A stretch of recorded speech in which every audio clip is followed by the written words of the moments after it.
Alright, what's up everybody, it's Dom2K here working with UCast, and you might know me from the other channels that I have, Dom, Dom2K, and Dom4K, but out of all these years, the one thing I've never had is like a podcast type thing. So while this isn't necessarily a legitimate podcast, it's really the same exact style as if I had one. Once a week, I'll just be asking on my Instagram what kind of basketball topics you guys want to hear me discuss, and then I'll get on here for about 20 or 25 minutes and discuss them. And that is precisely what I did today, and I got some really good questions. As a matter of fact, most of the questions I would say were things that I was thinking about or things that me and some friends had discussed recently, so this is actually going to be very fun. Alright, so without further ado, let's just go ahead and get into this. And the first question I was asked to discuss is why the 76ers are not considered a super team even though they've traded for 2 all-star caliber players. So if for some reason you weren't aware, the Sixers just recently acquired Tobias Harris, who had a case to be an all-star. It's just that, you know, he's in a loaded Western Conference, and to be an all-star there, you have to do some very special things. So they've got Tobias, and then they got Jimmy Butler earlier this year, but I have not heard one person call the 76ers a super team. And I myself have not referred to them. That thought hasn't even crossed my mind. So basically, I think it just goes into what a super team actually is and how people have kind of overused that word over the last few years. I think that people have gotten way too loose with the term super team, and I also think a lot of people use it to drive home some narrative that they're trying to push. So specifically to the 76ers, well, let's look at it's a big four. It's weird, right? Because it is a big four technically, but it's not a super team. So the thing I look at is, okay, out of their 4 main guys, how many of them are superstars? Right now, the only one I'm calling a superstar is Joel Embiid, so that's one thing. Then you have to look at their all-stars, or the players that have potential to be all-stars. The thing that I think people don't differentiate between enough is what type of all-star are they actually? It's kind of the same thing as how when you're talking about a team from the past and they say, oh, they had X amount of Hall of Famers. Well, what kind of Hall of Famer were they? Were they like Michael Jordan, Larry Bird type Hall of Famers who led their team, they were always the guy? Or were they the Hall of Famer that was there but they were playing an important role? Like for instance, Iguodala very well make the Hall of Fame one day, but I don't want to look back at the Warriors and say at one time they had 6 Hall of Famers, when I think that's overselling just they're very powerful by the way, but I think that's overselling it just a little bit if Iguodala does make that. So when you bring that back to the Sixers and you say, okay, they've got 4 all-stars or 4 all-star type players. Okay, well, what type of all-stars are they? To me, I don't think you have 4 guys there that could be the guy on their own championship team. Tobias Harris is one of those guys to me, like, yeah, he's a star player, he had potential to be an all-star, but he's not like an all-star in the same name as some of the guys that are actually on the all-star team, like Westbrooks and Kevin Durant. You know, he's not that type of all-star, if that makes sense.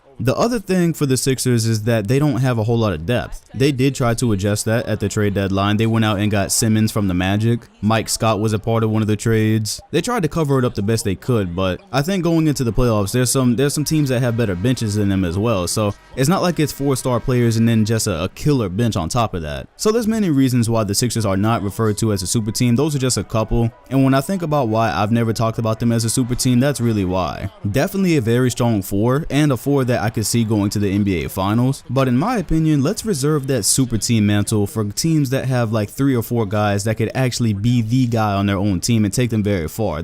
Those type of teams is what I think should be called super teams. When you start talking about like the 60-win Hawks from a few years ago that didn't have 1 All-NBA player, that is not a super team just because they had 4 All-Stars. So hopefully that addresses your question. Next question I have is from Brandon, and he asked your opinion on the Pelicans firing their GM. Yes, if you did not hear that, just today a couple of hours ago, Dell Demps was fired, and I really feel like this is a move everybody saw coming. This is actually something that I saw people joking about earlier last week when the trade fiasco was going on with the Lakers, and I feel like everybody else felt. I feel like this was coming. I felt like it was well deserved, and it's because the Pelicans they said that the reason they did this is because they want some order over this entire Anthony Davis situation, because it's starting to spiral out of control if you're paying attention. When the trade deadline was still going on and it started to look like Anthony Davis wasn't going to be traded, the thing that I started to ask on Twitter, I was saying, okay, you've got Anthony Davis here. He's came out and said that he wants a trade, doesn't believe that he can win a championship here. And he did that a week before the trade deadline. He also did that with an entire another year left on his contract. Like, people forget, he's not a free agent this summer. He's not a free agent until the summer of 2020. So I was thinking, all right, if he's not traded, how awkward does this get between him and his teammates, between him and the home crowd? Because it's a guy that he doesn't feel like he's a part of your team anymore. He doesn't want to be there. So further complicating this is the NBA saying, well, we don't want you to sit Anthony Davis because he's healthy. So if you sit him, you're possibly going to be fined $100 $100,000 per game. And that makes life really complicated for the Pelicans because you're telling me to play my star player that doesn't want to be here anymore. We have half of an entire season left, and we did not deal him at the trade deadline, so if he gets hurt, our entire future is in the gutter. Our entire future rests on our ability to cash in on Anthony Davis for assets that we can build around. So say something tragic happens and he tears his ACL. Anything that lowers his value hurts that franchise. So I was thinking, okay, well, why wouldn't the Pelicans just go ahead and take that fine? It would come out to like $2 million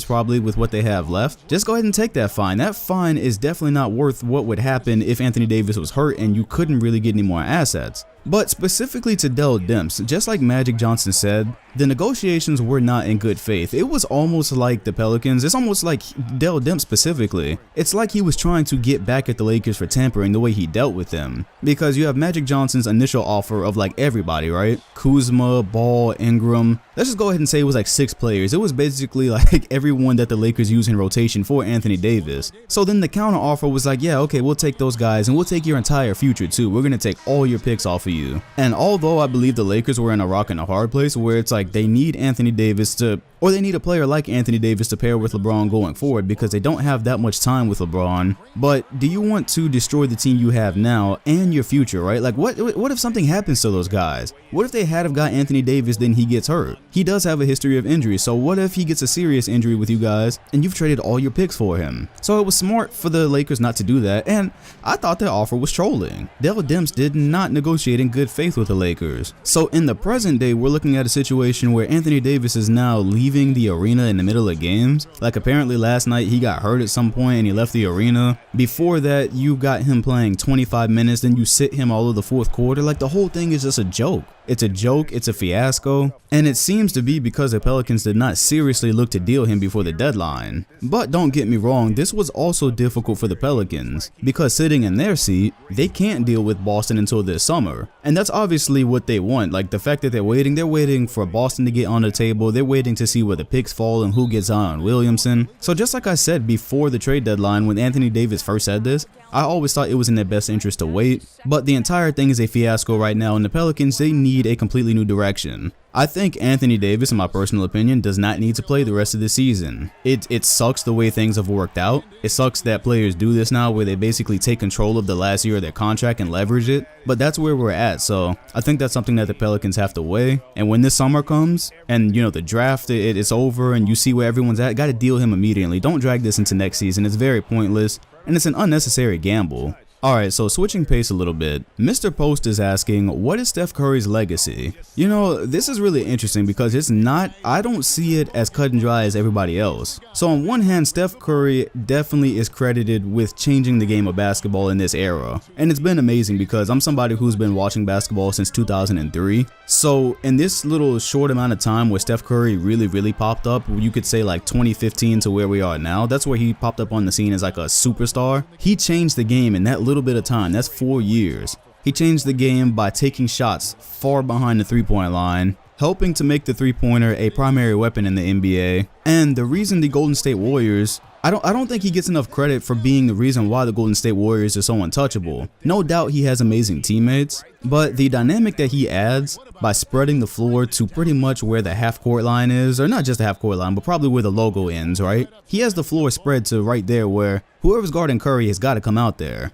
That's why nobody can duplicate what the Warriors have. Like, I get all these questions about Dom, you know, who is the best team that can challenge the Warriors? The best team that can challenge the Warriors is team injuries. That's it. Because you can't really duplicate what they have, aside from having all the all-stars and the, you know, the superstar players. But to have that dynamic of a guy that can just pull up off the dribble from the logo, there's nobody that does it like him. So that's one part, right? Changing the way the game of basketball is played. But I actually made a video about this on my second channel, and I was saying that if Kevin Durant does decide to leave, I think that's a very interesting era in Steph Curry's career, what happens after that. Because I think that we're so blinded by everything he's done, by like how amazing he's played in these last few years, I'm talking about Steph Curry, that we never stop to question, we don't really question how we haven't seen him really recoup from the 2016 NBA Finals. And what I mean by that is he has not had the chance to prove himself in a 2016 type situation. Because after this team added Kevin Durant, I think there was a universal understanding that you can hand them the, how many ever years they play together, that's how many championships you can hand this team. I think there was a very very good understanding of that. That's pretty much how it's been. I maintain that the Rockets series last year was really only close because Iguodala got hurt. People severely underestimate what Iguodala does for that team,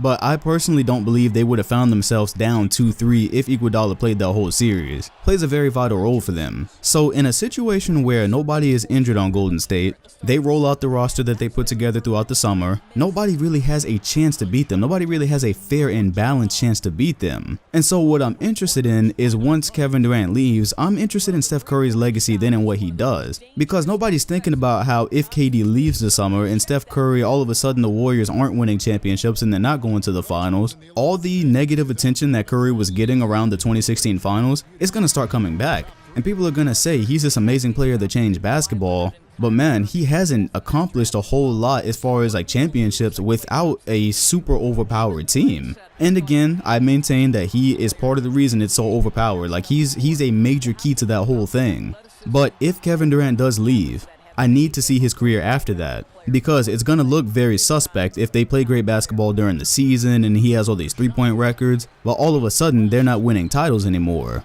Because at this point, what is this going to be? Steph Curry's 4th NBA championship? People will say that he got 3 of those rings playing with Kevin Durant and then now DeMarcus Cousins on a team that nobody really had a hope of ever touching. And then there will be a certain section of people that still say the 2015 ring. They don't see that as totally legit because of what happened to the Cavs. So on one hand, his legacy is changing the game of basketball. But on the other hand, there is likely going to be a pre-super team Steph and a post-super team Steph. And what post-super team Steph does, that's going to be very legacy defining, and that's something I really hope we get to see. I think that's going to be exciting. Okay, Thomas says, opinions on comparing players across eras, and the reason I really wanted to talk about this is because this is one of those topics that I've been thinking about pretty much this whole NBA season. And I've been thinking about it because this is a season where specific rules have changed. Now you only get 14 seconds on the shot clock after a rebound, the freedom of movement rules, so we've been seeing a lot of crazy numbers, crazy high scoring games, offensive players really just taking advantage of rules and scoring so much. And where that plays into this is, it's really, I think that this season is really the point where it always really didn't make a whole lot of sense to compare across eras. Like, we do it anyways, it's fun, but it doesn't make a whole lot of sense for a lot of reasons. But now that I can actually see rule change effects like in 1 year, now I really don't think it makes sense anymore. Because for instance, how are you going to compare a player like James Harden to a player 20 or 25 years ago where dribbling rules were more strict, there was way less fouls, way less petty fouls, the shot clock rules, the whole 14-second thing now, giving people more chances to score because they've got to get shots up faster? How are you going to look and statistically compare a player like Harden to a player back then? Because, like, not even 20 years ago, how about 10 years ago? Now you've got to give a player like Kobe Bryant, you've got to wonder, okay, what could he do in an era where nobody could touch him when he's moving off ball? What could he do in an era where you're essentially allowed to travel now? Like, that used to be a joke. I've been watching the NBA so long, I've seen it go from a joke where people say the NBA doesn't call travels to a point now where it's like, man, it actually looks like something changed in the rule book that does allow travels. So there's that part, but then let's also talk about how it doesn't make sense to just assume everything would be the same. So this is usually when you start getting back into like the 60s and somebody talks about a Bill Russell type player. And you cannot bring a Bill Russell type player into the year 2019 without assuming he's going to be benefiting from everything that players benefit from today, right? You just assume Bill Russell's going to be in 2019 and he's not going to be training like these players today and have all the medical advancements that these players have. So how does that affect it? So as you can see, for more than one reason, comparing across eras now more than ever, it just doesn't make sense now. When there are players from 10 years ago that would have probably flourished today, like when you look at pace, right? Like how the fastest pace team 10 years ago, one of the run and gun Suns, now their pace would be the slowest in today's NBA. You have to adjust for a guy like Steve Nash. Man, how much of a beast would he be today where you're encouraged to shoot as a point guard and where the pace is so fast? Like a guy like Steve Nash would be even better than he was 10 years ago. So yeah, for more than one reason, comparing, even though it's very fun, that's one thing that's changed even in the time that I've been a YouTuber. Now doing the whole across eras thing, I don't even think I'll be doing it much anymore because it does not make sense now. The Hot Chocolate asked a question that I have actually addressed in multiple videos, but I always love to talk about it. And he's saying thoughts on changing playoffs to a top 16 team format. And still to this day, my stance has not changed, even though the East has gotten stronger, because this is a stance that I took back in 2016 when the East was weaker than it is today. But I still have not changed. The one thing that will never change for me is the fact that I just believe so strongly in the best 16 teams in the NBA making the playoffs. Just end of story. And I understand why, even though Adam Silver always says that they think about it, I understand the logistics of why it might not happen. There's logistics like travel time, the fact that if they did that, you know, in a regular year, like now we have 4 really good East teams, but what about a year where it would have been like 14 West teams and 2 East teams, right? But I'm sorry, none of that for me will ever trump the fact that a team can miss the NBA playoffs simply because of where they play.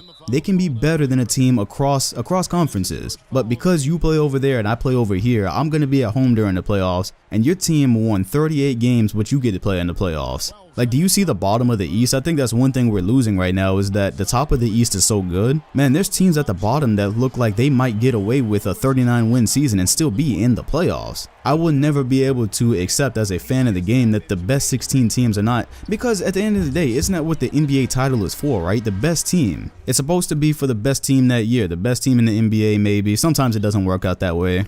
But I think the championship even makes way more sense if you have the top 16 teams in a bracket. They duke it out. Whoever's standing at the end of that, that's the NBA champion. I think that gives more weight to it. And I think that it would battle test a lot more teams a lot more appropriately. Like, let's just go ahead and call a spade a spade. For LeBron's 8-year run, one of the things that hurt the East so much is that for the first half of that, he was teamed up with Dwayne Wade and Chris Bosh, which in an already thin Eastern Conference, they were 2 of the best players in that conference. So now they're all on one team. And when that happened, Cleveland and Toronto, they fell off the map for a little bit. And then you go to Cleveland. Now you got LeBron, Kevin Love, and Kyrie, like 3 of the best players in that conference all on one team. And when you have a situation like you had for those years, it would be in the Eastern Conference, they only had 1 serious threat max every year to take seriously. Everybody else was like, oh, you know, for the first two rounds they can just chill, and then maybe in the conference finals somebody can get them. Whereas if it had been top 16, they would have had to see some serious fights on the way up. And I think it allowed unfair advantages. I think whereas, okay, let's go ahead and I'm gonna give you an example right now that you cannot refute. When LeBron James was in the East, he could afford to miss the month that he just missed with the Lakers,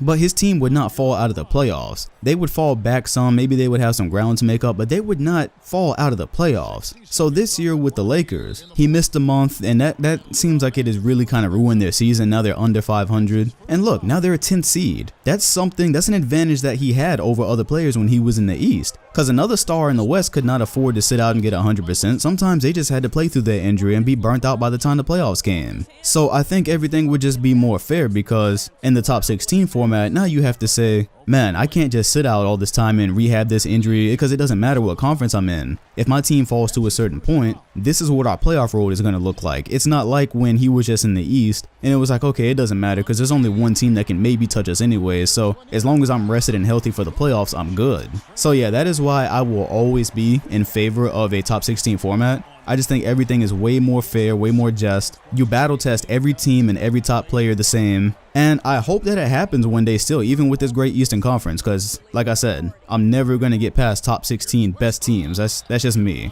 Speaking of LeBron James, this was a literal tweet that I had. Yamin asked me about how does LeBron James move on with his career with the Lakers franchise if no help comes?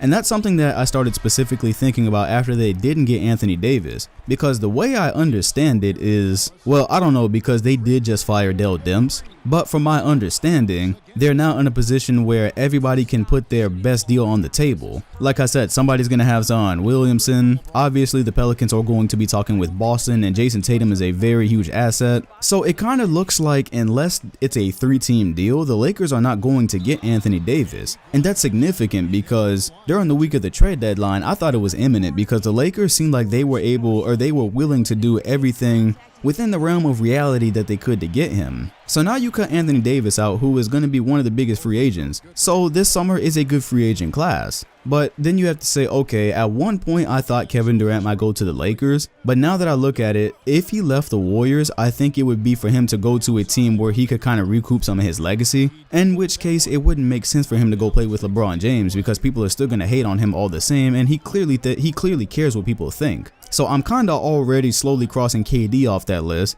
I don't think Kyrie is going to LA. I think he has a better chance of going to the Knicks and teaming up with someone else than LA. I just don't see it. People said because he called LeBron. Yeah, whatever. I don't see that whole thing happening. So now we're getting into like the Klay Thompsons, the DeMarcus Cousins. I don't think Klay Thompson is leaving the Warriors. Him and Steph are really good friends. He has a perfect role there. The Warriors have already said they're not going to break up that team because of money. They're going to pay whatever they have to. So I don't really see Klay Thompson leaving there. So you see where I'm going with this? It's starting to get really thin as far as a guy that can go to LA and truly make them a title contender, which by the way is contingent on what happens with the Golden State Warriors. Because if Kevin Durant leaves the Warriors and goes elsewhere, as long as no other mega team pops up, all of a sudden it's like, okay, well, let's say KD and Cousins left. Now if you're the Lakers, it would take less for you to become a champion than it takes right now with them all together. But yes, that question is something I thought about, because what if the Lakers just strike out, right? One thing that potential free agents have to look at going to the Lakers this year is, I know we're so used to hearing this thing about, oh, it's LA and now they have LeBron, so we just assume someone has to go there. But guys have to look at the injury that he had this year. This is the first time LeBron had an injury that cost him that much time, I believe. This is the first time he had an injury that serious, and we know that Father Time is undefeated. You look at the fact that after the season, he is only signed in pen for 2 more years. After that, the third one is an option, so we don't know if he's going to be a Laker 3 years from now. So a star player going there, it's not even a good idea, especially if they're young, for them to sign long term, because they're making a lot of assumptions. They're assuming LeBron is going to be this great for this long. They're assuming that Magic Johnson is going to be able to build around them once LeBron leaves. There's a lot of assumptions they're making. And so what if because of that, LA strikes out? They don't get anybody significant, they don't become a title contender. If that's the case, then LA is really looking at having LeBron for a farewell tour. Because the other thing you cannot assume is that Anthony Davis is going to get traded this summer and then just go to LA in 2020. I thought that Laker fans had learned that from Paul George, but apparently not. They didn't see that a superstar player could go somewhere else, start loving the place that he's in and competing in the place that he's in, and just saying, you know what, I think I'm more comfortable building here. That could easily happen with Anthony Davis. As a Celtics fan, I'm a bit edgy, I'm a bit iffy, about trading for Anthony Davis this summer. But deep down, I don't believe that if we traded him, he would leave. I just don't understand why he would. He'd be with an amazing player in Kyrie Irving. Danny is gonna get pieces around them, so why would he then just leave? And especially, why would he leave for a year older LeBron at that point? He calls it a rental right now. That's what he calls it. But I don't think he would end up leaving later on. So at that point, LA, if they strike out this summer, it's going to be very interesting to see what happens going forward, because right now from where I'm sitting, again, LeBron will get another year older after this. Remember, Father Time beat everybody. It beat Tim Duncan, it beat Kobe Bryant. Father Time defeated everyone. Michael Jordan came back with the Wizards. He was defeated. He was still good, but he was not Michael Jordan. He wasn't Air Jordan. Just like LeBron his defense is already taking a major dip. So clearly he's not going to be LeBron that we know forever. So if they strike out this summer and, they miss a whole nother year of basically just this mediocrity of just LeBron and the young guys, it's just going to look like a farewell tour. At that point, by the summer of 2020, LeBron will only be in ink for 1 more year. And then maybe he's going to re-up with you the year after that. You don't know. I think at that point you're probably looking at him maybe going to Cleveland for his last year. I think that's a very realistic thing that could happen. Okay, and I'm gonna go ahead and cut it off here because it looks like this will be long enough. I very much enjoyed that, so make sure if you're watching this to follow me on Instagram if you don't, because when it comes time to record the next episode, I will put out, a questionnaire. What do you want to hear me talk about? And you can have your question featured. So I thank you all for watching, and I'll see you on here next week.